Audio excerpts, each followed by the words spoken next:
भगवान श्री कृष्ण भारतीय धर्म और संस्कृति का एक ऐसा अद्वितीय चरित्र हैं, जिनका जीवन प्रेरणा, प्रेम और भक्ति का प्रतीक है। उनका जन्म द्वापर युग में अधर्म का नाश और धर्म की स्थापना के उद्देश्य से हुआ। श्री कृष्ण को भगवान विष्णु का 8वां अवतार माना जाता है। द्वारका की स्थापना और कृष्ण का राज्यकाल। कंस का वध करने के बाद मथुरा पर लगातार आक्रमण होने लगे, खासकर जरासंध के। अपने परिवार और प्रजा की सुरक्षा के लिए श्री कृष्ण ने मथुरा से समुद्र के पास एक सुरक्षित स्थान पर एक नए नगर की स्थापना की, जिसे द्वारका कहा गया। द्वारका को स्वर्ग जैसा नगर कहा जाता है, जिसे वास्तुशिल्प के अद्वितीय नमूनों के साथ बनाया गया था। यहाँ श्री कृष्ण ने अपने राजधर्म का पालन करते हुए अपनी प्रजा के कल्याण के लिए कई निर्णय लिए। यमंतक मणि की कथा। द्वारका में एक प्रसंग स्यमंतक मणि से जुड़ा हुआ है, जो भगवान सूर्य की दिव्य मणि थी। यह मणि श्री कृष्ण के मित्र सत्राजित के पास थी। एक दिन सत्राजित ने मणि खो दी और कृष्ण पर उसका आरोप लगाया। अपनी सत्यता साबित करने के लिए कृष्ण ने मणि की खोज की और उसे पुनः सत्राजित को लौटाया। इस कथा से हमें सत्य और न्याय का महत्व समझने को मिलता है। महाभारत और श्री कृष्ण की भूमिका। महाभारत के युद्ध में श्री कृष्ण की भूमिका अत्यंत महत्वपूर्ण रही। वे युद्ध में हथियार नहीं उठाने के अपने संकल्प पर अडिग रहे, लेकिन अपने चतुराई और ज्ञान से पांडवों को विजय दिलाई। अर्जुन का सारथी श्री कृष्ण ने अर्जुन को गीता का उपदेश दिया, जिसमें कर्म, धर्म और भक्ति का मर्म समझाया गया। चक्रव्यूह की रणनीति, अभिमन्यु के बलिदान और युद्ध की जटिलताओं में भी श्री कृष्ण ने धर्म की रक्षा के लिए मार्गदर्शन किया। धर्म का संदेश। जब जब धर्म की हानि होती है, तब तब मैं अवतार लेता हूँ। यह श्री कृष्ण का वचन हर युग में धर्म और न्याय के लिए प्रेरणा है। कुरुक्षेत्र युद्ध के बाद। महाभारत के युद्ध के बाद श्री कृष्ण ने अपने मित्र अर्जुन को हस्तिनापुर में पांडवों के शासन की स्थापना में सहायता की। उन्होंने धर्मराज युधिष्ठिर को धर्म के मार्ग पर चलते हुए राजा के कर्तव्यों को निभाने की प्रेरणा दी। श्री कृष्ण का अंत और मोक्ष। द्वारका में यादव वंश में आंतरिक संघर्षों के कारण विनाश हुआ। श्री कृष्ण ने यह सब स्वीकार किया, क्योंकि यह समय के चक्र और कर्मफल का परिणाम था। अंत में एक शिकारी द्वारा अनजाने में किए गए तीर के प्रहार से श्री कृष्ण ने अपना पृथ्वी लोक का जीवन समाप्त किया और अपनी लीला को समाप्त किया। श्री कृष्ण का अंत यह संदेश देता है कि भगवान भी समय और कर्म के नियमों का पालन करते हैं। श्री कृष्ण के उपदेश और शिक्षा। श्री कृष्ण का जीवन हमें कई अनमोल शिक्षाएं देता है। 1. धर्म और कर्तव्य, अपने कर्म को पूरी निष्ठा से करना। 2. प्रेम और भक्ति, हर जीव के प्रति दया और प्रेम रखना। 3. सामंजस्य और विवेक, जीवन में हर परिस्थिति में संतुलन बनाए रखना। श्री कृष्ण का जीवन केवल कथाओं तक सीमित नहीं है, यह आज भी हर व्यक्ति के लिए एक प्रेरणा का स्रोत है।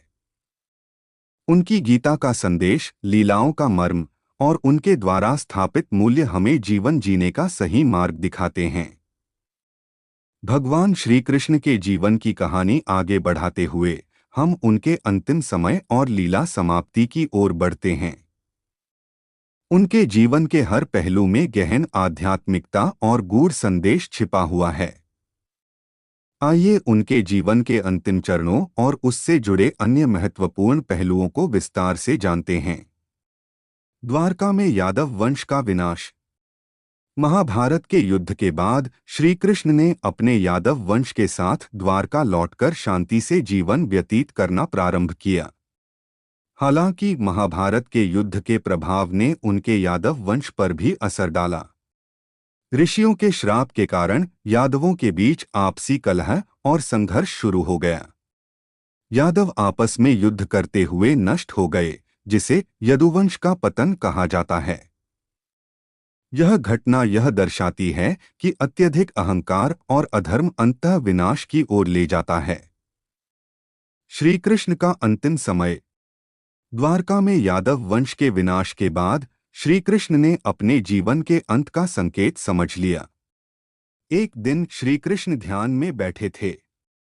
उसी समय जरा नामक शिकारी ने उन्हें हिरण समझकर उनके पैर में तीर मार दिया। जरा को यह नहीं पता था कि वह भगवान श्री कृष्ण को घायल कर रहा है। श्री कृष्ण ने उसे क्षमा कर दिया और अपने दिव्य रूप में लौटने का संकेत दिया। यह घटना दर्शाती है कि भगवान भी अपने स्वयं के बनाए गए कर्म और प्रकृति के नियमों का पालन करते हैं। द्वारका का जलमग्न होना। श्री कृष्ण ने अपने प्रस्थान से पहले अर्जुन को द्वारका बुलाया। द्वारका को समुद्र के जल में समा जाना था, क्योंकि यह समय की लीला थी। श्री कृष्ण ने अपने परिवार और भक्तों के पुनर्वास के लिए अर्जुन को जिम्मेदारी दी। अंततः द्वारका पूरी तरह से समुद्र में विलीन हो गई। आज भी द्वारका के अवशेष समुद्र के नीचे मौजूद होने के प्रमाण मिलते हैं। श्री कृष्ण की लीला समाप्ति का अर्थ। श्री कृष्ण की लीला समाप्ति के साथ एक युग का अंत हुआ। उनके प्रस्थान के बाद कलियुग का आरंभ हुआ, जो अधर्म और संघर्ष का युग है। उनकी लीलाओं और उपदेशों को आने वाले युगों के लिए प्रेरणा और मार्गदर्शन के रूप में छोड़ दिया गया। श्री कृष्ण की शिक्षा का महत्व। एक, कर्मयोग। श्री कृष्ण का गीता का संदेश हमें सिखाता है कि फल की चिंता किए बिना अपना कर्तव्य निभाना चाहिए। 2, धर्म और अधर्म का भेद। उनके जीवन ने यह स्पष्ट किया कि धर्म की स्थापना और अधर्म का नाश ही हर युग का उद्देश्य है। 3, सामंजस्य। उन्होंने प्रेम और कर्तव्य के बीच सामंजस्य स्थापित करने का संदेश दिया। 4, माया और सत्य। श्री कृष्ण ने हमें सिखाया कि यह संसार माया है और सत्य आत्मा और धर्म में है। कलियुग में श्री कृष्ण की महत्ता। कलियुग में भगवान श्री कृष्ण को स्मरण करना और उनके उपदेशों का पालन करना हर व्यक्ति को जीवन में सफलता और शांति प्राप्त करने में मदद कर सकता है। भक्तों के लिए उनकी भक्ति का सरल मार्ग भी उन्होंने सुझाया। सिर्फ मेरा स्मरण करो और मुझ पर विश्वास रखो। धन्यवाद दोस्तों, इस वीडियो को देखने के लिए। अगर आपको यह वीडियो पसंद आए हो तो इसे लाइक करना न भूलें, अपने विचार कमेंट में ज़रूर बताएं और चैनल को सब्सक्राइब करें। नई और मज़ेदार वीडियो के लिए बेल आइकन दबाएं ताकि आपको हर अपडेट सबसे पहले मिले। अगली बार फिर मिलेंगे, तब तक के लिए खुश रहें, स्वस्थ रहें और सीखते रहें।